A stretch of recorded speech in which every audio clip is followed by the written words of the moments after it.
Muito bem, nós estamos de volta. Hoje eu recebo meu amigo jornalista Bruno Freitas, ele que vem comentar e opinar sobre os fatos mais importantes de Itaúna e região, dentre eles a prisão de um suspeito de colocar pedras e causar acidentes, quebrar rodas de carros ali na NG 050.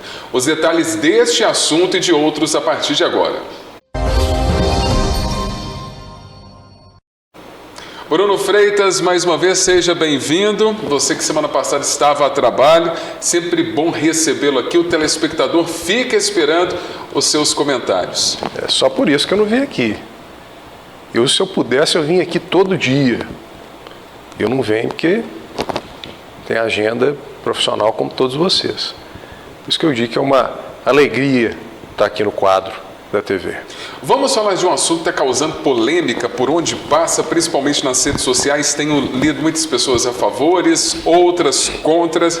A jornada 6x1. Ela, se aprovada, Bruno, ela impactaria a economia aqui de Itaúna, sim ou não? Sem dúvida alguma. Itaúna hoje tem uma economia baseada no setor de serviços.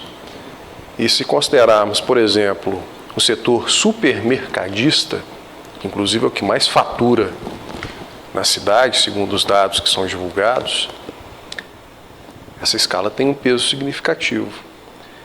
Se hoje já há uma dificuldade muito grande de mão de obra, de retenção nesse setor, no comércio e até mesmo no setor industrial, as grandes indústrias, que são aquelas que trazem os investimentos em valores consideráveis, na casa dos milhões de reais, se hoje já há essa dificuldade, imagine com a aprovação dessa escala. Eu já trabalhei por muito tempo na escala 6x1. Não é fácil. Se eu gostava? Claro que não. Quando eu me formei em jornalismo, eu me mudei para São Paulo, pegava um ônibus na rodoviária de Itaúna, às 21h20, como até hoje tem um ônibus. Chegava no terminal Tietê, 6 horas da manhã, passava em casa e ia para o jornal trabalhar. Muitas vezes, ficava no jornal até 1 hora da manhã. Teve uma vez que eu saí do jornal 5 horas da manhã para fechar o jornal.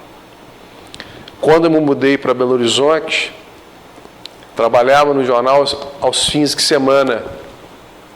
Vinha para cá, para Itaúna, no sábado e tinha que ir embora meio-dia, 2 horas, 3 horas da tarde para pegar um plantão de 5 até 2 horas da manhã. Não é fácil, mas é uma fase na vida que eu entendo que todo profissional que quer prosperar, que quer vencer, que tem ambição de crescer, tem de passar pela escala 6x1. É natural. É claro que você tem que escolher, na sua vida profissional, algo com que você goste de trabalhar. Porque senão, o seu trabalho, a sua escala, vai ser encarada como peso.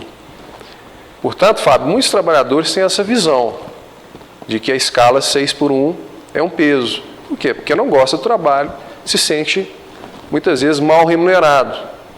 Aí eu repito, você precisa ter ambição na sua vida para se qualificar e buscar algo melhor. Não tem isso em Itaúna? Vá para fora, como eu fiz. Corra atrás. Faça a sua vida acontecer. Do ponto de vista do governo, é uma medida populista, fora de hora, e eu acho que não se encaixa com o modelo de trabalho que é adotado em nações desenvolvidas. Porque a realidade de vida de uma nação de primeiro mundo é muito diferente do Brasil. Hoje nós estamos passando por questões de grande discussão no impacto econômico nos próximos anos, a curto prazo. A questão da taxa de juros é uma delas. Se você aumentar o custo para se produzir no Brasil, isso vai criar, no primeiro momento, um aumento do custo, depois vai criar um desemprego, freia o consumo, freia o investimento. Bruno, eu te pergunto, será aprovada ou não, na sua opinião, como jornalista? Vai depender do Congresso Nacional, numa análise profunda e responsável a respeito do tema. E eu creio que o presidente Lula tem um papel fundamental nesse processo. Não se pode considerar apenas a medida do lado populista. As medidas populistas que o governo Bolsonaro trouxe, muitas vezes lançou e incitou a população, tiveram custo à própria sobrevivência do governo Bolsonaro.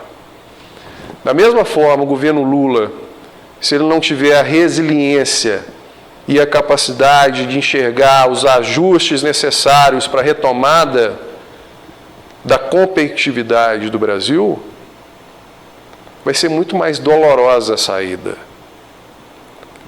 da esquerda do poder. Já sabemos que há uma tendência natural, dadas as oscilações políticas que o Brasil vem vivendo nos últimos 10 anos, há uma tendência de que o próximo governo brasileiro seja de direita.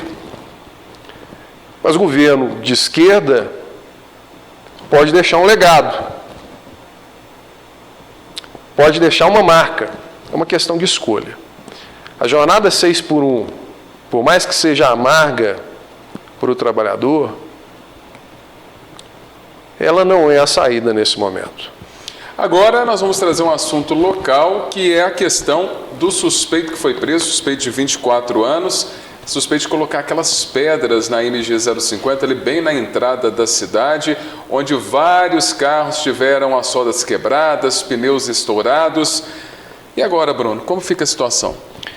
Até que, enfim, foi a frase que eu mais vi na reação das pessoas ao lerem, ouvirem, assistirem essa notícia. Porque há 2 meses, aliás, há mais de 2 meses, as pessoas que passam nas rodovias aqui em Itaúna têm que lidar com mais essa situação. E por que não prendia ninguém até agora? Salvo engano, no último fim de semana foi a 3ª operação realizada. E foi preso um indivíduo que estava com mandado em aberto, expedido pela Justiça.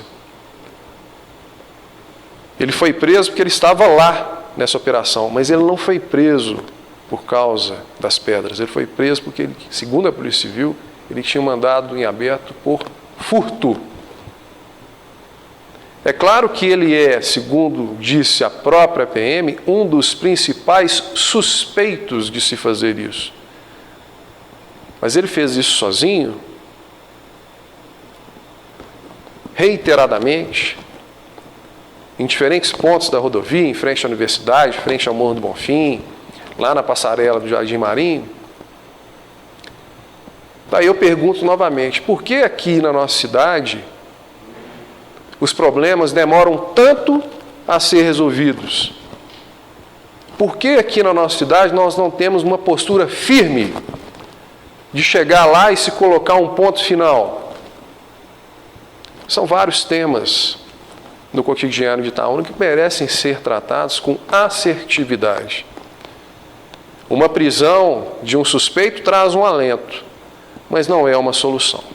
E agora nós vamos falar do celular sem nota. A Receita Federal alerta para crime de descaminho. Gostaria que você explicasse sobre isso, Bruno. Esse foi um assunto nas últimas semanas aqui em Itaúna, de pessoas que se posicionaram sobre esse tema. Clientes, comerciante, a respeito de venda de celular sem nota. Hoje os smartphones, eles são uma extensão na vida de todos nós. A Apple lançou a última geração do modelo dela por cerca de R$16.000. Os celulares, eles têm um custo considerável. Muitas vezes a pessoa não tem condição de comprar aquele aparelho à vista e vai financiá-lo. Então, nada mais natural de que você, enquanto consumidor, resguarde a sua garantia ao ter uma nota fiscal. É um direito. E por isso mesmo, a Receita Federal ressalta que Nos casos em que houver venda de aparelho celular sem nota, configura crime de descaminho. Como denunciar? Luciano, põe na tela. A Receita informou um link da sua ouvidoria, onde o consumidor pode fazer o seu registro. Todo comerciante ele tem que trabalhar corretamente, Fábio. Acho que esse é um preceito básico para você estar no comércio. E a sua sobrevivência, o seu reconhecimento, sobretudo a sua reputação, vão depender da forma como você lida com o seu público. O celular hoje, como eu disse, ele tem um peso fundamental no comércio. Portanto, é importante que todos se resguardem, desde o cliente ao comerciante e, claro, essas têm uma grande estrutura por trás. Os fabricantes do celular que oferecem assistência técnica e os serviços em garantia. Portanto, está aí. Receita Federal nos informou que celular, ainda que seja usado, ainda que seja baratinho, até aquele de R$16.000, se você é consumidor e você comprou e você quer ter a garantia de que você vai ser atendido se eventualmente o aparelho deu um defeito no prazo informado pelo Código do Consumidor, você tem a nota fiscal para se resguardar. Bruno, mais uma vez, muito obrigado pela sua opinião, pelos seus comentários. Desejo para você um ótimo feriado e te aguardo na quinta-feira. Eu que agradeço mais uma vez a oportunidade de estar aqui com vocês.